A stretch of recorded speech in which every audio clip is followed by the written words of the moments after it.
I am very pleased to be interviewing Jim Spaeth, who's the founding member, the founding partner of Sequent Partners.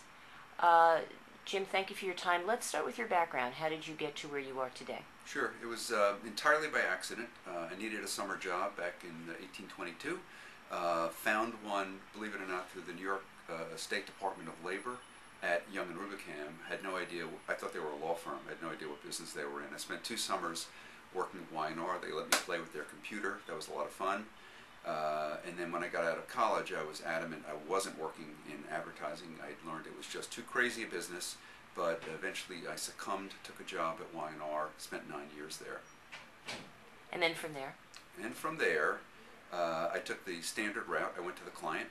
I went to General Foods, which is now part of Kraft, of course, and spent some time there learning that large corporations weren't a great fit for me. So I went a more entrepreneurial route, went to a startup called ScanAmerica in the ratings business, and that was a little bit short-lived, unfortunately. And from there into a small advertising research company, and there into a big advertising research company, ASI, now Ipsos ASI, where I worked together with my now partner Bill Molt for the second time. He and I had worked together in my post-ScanAmerica era briefly. After ASI, I went to the Advertising Research Foundation, and from there Bill and I connected again for the 3rd time to form Sequent Partners. And what year was that? Oh, that's a hard question. That was 92, I think. 92. 2002, I think. Or 1882.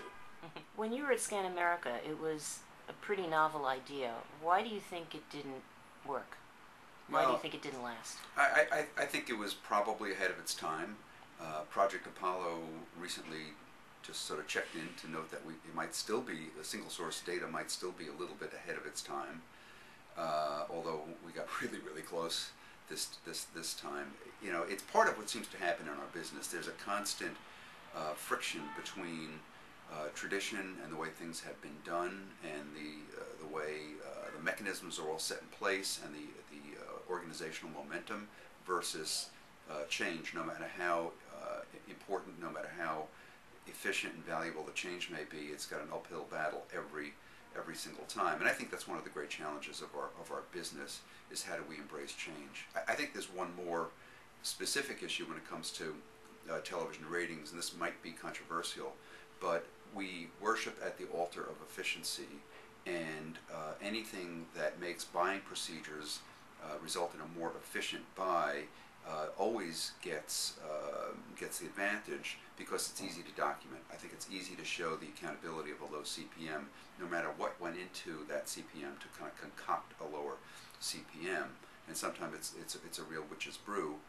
The other side of the coin would be you might think of that as negotiation leverage, bigger, clout, all of that stuff. The other side of the coin, I believe, is information leverage, and that means the right spot in front of the right person at the right time. And while logically you might recognize that there's a lot of power to that concept, I think it's untrusted. To be honest, it's somewhat untested and unproven, although I have a lot of confidence in it. And there's been, for most of the years of my career, kind of a battle in my own mind anyway between negotiation leverage and information leverage. And information leverage hasn't won yet, so we haven't quite reached the age of enlightenment in media. I'm hoping it comes soon.